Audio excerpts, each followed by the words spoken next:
Hello friends, welcome to good morning Bharat. मैं हूं मनोज टंडन। आप सभी दोस्तों का इस चैनल पर तहे दिल से स्वागत है और आप सभी के माता पिता को नमस्कार, जय हिंद, वंदे मातरम।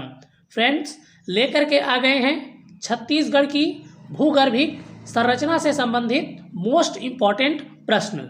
ये प्रश्न आपके वन लाइनर के फॉर्म में होने वाला है फ्रेंड्स, और ये काफ़ी ज़्यादा इम्पॉर्टेंट प्रश्न होने वाला है। अगर इस टॉपिक से क्वेश्चन पूछता है तो निश्चित रूप से इन्हीं क्वेश्चनों में से आपको पूछा जाएगा। तो चलिए बिना किसी देरी के स्टार्ट करते हैं और देखते हैं हमारा पहला प्रश्न। तो ये रहा फ्रेंड्स आपके सामने हमारा पहला प्रश्न। किस सेल समूह का विस्तार छत्तीसगढ़ में सर्वाधिक है? आपको बताना है फ्रेंड्स कि किस सेल समूह का विस्तार छत्तीसगढ़ में सर्वाधिक है। ठीक है, तो कौन सा हो जाएगा? आर्कियन सेल समूह क्या हो जाएगा? इसका सही आंसर हो जाएगा। चलिए आगे बढ़ते हैं, नेक्स्ट क्वेश्चन लेते हैं। आर्कियन शब्द का अर्थ है, आपको बताना है फ्रेंड्स कि आर्कियन शब्द का अर्थ क्या होता है। तो आर्कियन शब्द का अर्थ क्या है फ्रेंड्स? तो क्या होता है? सर्वाधिक प्राचीन होता है। चलिए नेक्स्ट क्वेश्चन लेते हैं। छत्तीसगढ़ के कितने प्रतिशत भाग में आर्कियन सेल समूह फैला हुआ है? आपको बताना है कि आर्कियन सेल समूह छत्तीसगढ़ के कितने प्रतिशत भाग में फैला हुआ है। ठीक है, तो क्या हो जाएगा? 50% इसका सही आंसर हो जाएगा।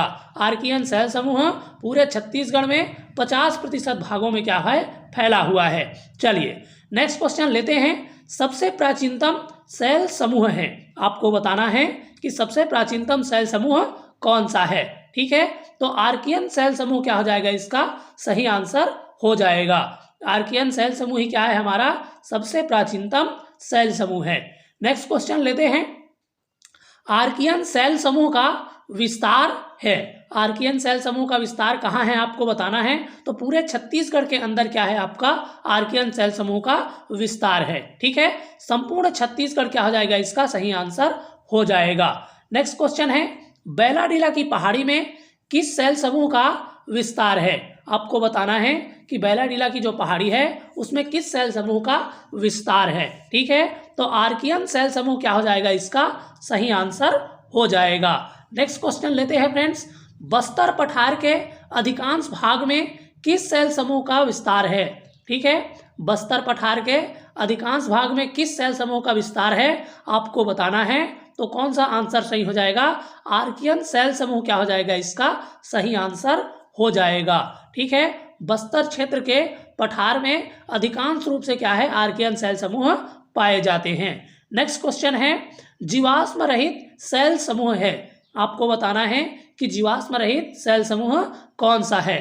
तो आर्कियन सेल समूह ही क्या हो जाएगा? इसका सही आंसर हो जाएगा।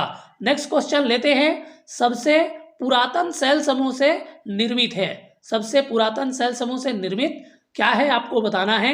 तो जी हाँ, बैलाडीला की पहाड़ी क्या हो जाएगा? इसका सही आंसर हो जाएगा। बैलाडीला की जो पहाड़ी है सबसे पुरातन सेल समूह से निर्मित है। ठीक है, चलिए नेक्स्ट क्वेश्चन लेते हैं। नेक्स्ट क्वेश्चन है। आर्कियन के नीस और सिल्ट चट्टानों के अपरदन से निर्मित सेल समूह है। ठीक है, आर्कियन के नीस और क्या है? सिल्ट चट्टानों के अपरदन से किस सेल समूह का निर्माण हुआ है आपको बताना है। निर्मित सेल समूह कौन सा है बताना है। ठीक है, तो धारवाड़ सेल समूह क्या हो जाएगा? इसका सही आंसर हो जाएगा। धारवाड़ सेल समूह है वो आर्कियन का है, क्या है? आर्कियन सेल समूह के नीज और सिल्ट चट्टानों के अपरदन से बना हुआ है। नेक्स्ट क्वेश्चन लेते हैं। कौन सा सेल समूह खनिज संसाधनों के लिए सर्वाधिक समृद्ध होता है? ठीक है, कौन से सेल समूह हैं जो खनिज संसाधनों के लिए सर्वाधिक समृद्ध है फ्रेंड्स? तो धारवाड़ सेल समूह क्या हो जाएगा? इसका सही आंसर हो जाएगा। नेक्स्ट क्वेश्चन लेते हैं। चिल्की घाटी क्षेत्र, सोनाखान क्षेत्र और लौह अयस्क क्षेत्र, ठीक है, ये पाए जाने वाले सेल समूह हैं। ठीक है, चिल्की घाटी सेल क्षेत्र में, सोनाखान क्षेत्र में और लौह अयस्क क्षेत्र में पाए जाने वाला सेल समूह कौन सा है? तो धारवाड़ सेल समूह क्या हो जाएगा? इसका सही आंसर हो जाएगा। नेक्स्ट क्वेश्चन लेते हैं। नीस और नाइस, नीस या नाइस कौन सी चट्टान में पाई जाती है? तो नीस या नाइस है वो धारवाड़ सेल समूह में पाई जाती है। ठीक है, धारवाड़ सेल समूह के चट्टानों में पाई जाती है, नीज या नाइज। ठीक है, चलिए नेक्स्ट क्वेश्चन है, किस चट्टानों के अपरदन से कडप्पा शैल समूह का निर्माण होता है? तो किस चट्टानों के अपरदन से कडप्पा शैल समूह का निर्माण होता है फ्रेंड्स? तो ग्रेनाइट चट्टान क्या हो जाएगा इसका सही आंसर हो जाएगा। नेक्स्ट क्वेश्चन लेते हैं, औषाधि क्रम का शैल समूह है, आपको बताना है कि कौन औषाधि क्रम का शैल समूह है। ठीक है, तो कडप्पा शैल समूह क्या हो जाएगा इसका सही आंसर हो जाएगा। कडप्पा शैल समूह क्या है? औषाधि क्रम का शैल समूह होता है। नेक्स्ट क्वेश्चन है, महानदी बेसिन छत्तीसगढ़ बेसिन में पाए जाने वाले शैल समूह हैं। तो महानदी बेसिन छत्तीसगढ़ बेसिन में पाए जाने वाला शैल समूह कौन सा है फ्रेंड्स? तो कडप्पा शैल समूह क्या हो जाएगा इसका सही आंसर हो जाएगा। चलिए आगे बढ़ते हैं, अगला प्रश्न देखते हैं भैया, छत्तीसगढ़ का दूसरा सर्वाधिक विस्तृत शैल समूह है। ठीक है, छत्तीसगढ़ का दूसरा सर्वाधिक विस्तृत शैल समूह कौन सा हो जाएगा? तो कडप्पा शैल समूह क्या हो जाएगा इसका सही आंसर हो जाएगा। नेक्स्ट क्वेश्चन लेते हैं, कडप्पा शैल समूह में पाया जाने वाला खनिज है। ठीक है, कडप्पा शैल समूह में पाया जाने वाला खनिज कौन सा है? तो चूना पत्थर, डोलामाइट, क्वार्टज क्या हो जाएगा इसका सही आंसर हो जाएगा। ठीक है, कडप्पा शैल समूह में चूना पत्थर, डोलामाइट और क्वार्टज पाए जाते हैं। ठीक है, चलिए नेक्स्ट क्वेश्चन है, लाफागढ़ एवं पोड़ी उपरोड़ा में कौन सी चट्टानें पाई जाती है? तो नाइस चट्टानें पाई जाती है। चलिए नेक्स्ट क्वेश्चन लेते हैं, छत्तीसगढ़ में किस क्रम के शैल समूह नहीं पाया जाता? ठीक है, छत्तीसगढ़ में किस क्रम के शैल समूह नहीं पाया जाता फ्रेंड्स? तो क्या है? टर्शियरी क्या है इसका सही आंसर हो जाएगा। टर्शियरी नामक शैल समूह क्या है छत्तीसगढ़ के अंदर नहीं पाया जाता है। नेक्स्ट क्वेश्चन है, ज्वालामुखी से निकलने वाले बेसाल्ट युक्त लावा से निर्मित शैल समूह हैं। ठीक है, ज्वालामुखी से निकलने वाले बेसाल्ट युक्त लावा से निर्मित शैल समूह कौन सा हो जाएगा? तो दक्कन ट्रैप शैल समूह क्या हो जाएगा इसका सही आंसर हो जाएगा। नेक्स्ट क्वेश्चन लेते हैं, मैकल श्रेणी के पूर्वी भाग में किस शैल समूह का विस्तार है? ठीक है, मैकल श्रेणी के पूर्वी भाग में किस शैल समूह का विस्तार है? तो दक्कन ट्रैप शैल समूह क्या हो जाएगा इसका सही आंसर हो जाएगा। चलिए आगे बढ़ते हैं, नेक्स्ट क्वेश्चन लेते हैं फ्रेंड्स, दक्कन ट्रैप शैल समूह में उपस्थित खनिज है। दक्कन ट्रैप शैल समूह में उपस्थित खनिज कौन सा हो जाएगा? तो बॉक्साइट क्या हो जाएगा इसका सही आंसर हो जाएगा। बॉक्साइट खनिज है वो दक्कन ट्रैप शैल समूह में क्या है उपस्थित है। नेक्स्ट क्वेश्चन है, जसपुर समरी क्षेत्र में विद्यमान दक्कन ट्रैप किस रूप में रूपांतरित हो चुकी है? ठीक है, तो किस रूप में रूपांतरित हो चुकी है फ्रेंड्स? तो लमेटा या तो फिर लेटेराइट क्षेत्र के रूप में क्या है रूपांतरित हो चुकी है। चलिए नेक्स्ट क्वेश्चन लेते हैं, नेक्स्ट क्वेश्चन है, छत्तीसगढ़ में सबसे कम पाए जाने वाला शैल समूह है। तो छत्तीसगढ़ में सबसे कम पाए जाने वाला शैल समूह कौन सा है? विंध्य शैल समूह इसका आंसर हो जाएगा। नेक्स्ट क्वेश्चन लेते हैं, नेक्स्ट क्वेश्चन क्या है, छत्तीसगढ़ में पाए जाने वाला चूना पत्थर संबंधित है।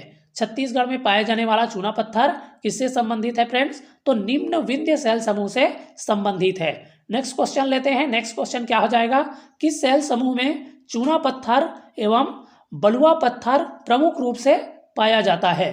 ठीक है, चूना पत्थर एवं बलुआ पत्थर किस शैल समूह में प्रमुख रूप से पाया जाता है? तो विंध्य शैल समूह क्या हो जाएगा इसका सही आंसर हो जाएगा। नेक्स्ट क्वेश्चन लेते हैं, सरगुजा बेसिन में पाए जाने वाला शैल समूह है। तो सरगुजा बेसिन में पाए जाने वाला शैल समूह कौन सा हो जाएगा? गोंडवाना शैल समूह क्या हो जाएगा इसका सही आंसर हो जाएगा। नेक्स्ट क्वेश्चन लेते हैं, गोंडवाना शैल समूह में पाए जाने वाला खनिज है। तो गोंडवाना शैल समूह में पाए जाने वाला खनिज कौन सा है फ्रेंड्स? कोयला क्या हो जाएगा इसका सही आंसर हो जाएगा। चलिए आगे बढ़ते हैं, अगला क्वेश्चन लेते हैं, छत्तीसगढ़ में गोंडवाना शैल समूह का विस्तार कितना प्रतिशत है? तो कितना प्रतिशत है फ्रेंड्स? 17% क्या हो जाएगा इसका सही आंसर हो जाएगा। नेक्स्ट क्वेश्चन लेते हैं, मांड नदी घाटी में विस्तृत शैल समूह है। मांड नदी घाटी में विस्तृत शैल समूह कौन सा हो जाएगा? तो गोंडवाना शैल समूह क्या हो जाएगा इसका सही आंसर हो जाएगा। चलिए अगला क्वेश्चन देखते हैं फ्रेंड्स, नदियों के अवसादों के रूप में युगों से जमे वनस्पतियों एवं जीवों के अवशेषों से निर्मित सेल समूह हैं। ठीक है, तो नदियों के अवसादों के रूप में युगों से जमे वनस्पति एवं जीवों से और क्या है कि अवशेष से निर्मित कौन सा चट्टान हो जाएगा, गोंडवाना सेल समूह क्या हो जाएगा, इसका सही आंसर हो जाएगा। तो ये था फ्रेंड्स छत्तीसगढ़ की भूगर्भीय संरचना से संबंधित मोस्ट इम्पॉर्टेंट प्रश्न। उम्मीद है वीडियो आपको पसंद आया होगा, हेल्पफुल लगा होगा। यदि वीडियो आपको पसंद आया है, हेल्पफुल लगा है, तो वीडियो को लाइक शेयर कर देना है और आगे इसी प्रकार की जानकारी के लिए चैनल को सब्सक्राइब कर लेना है। चलिए फिर मिलेंगे। नमस्कार, जय हिंद, वंदे मातरम।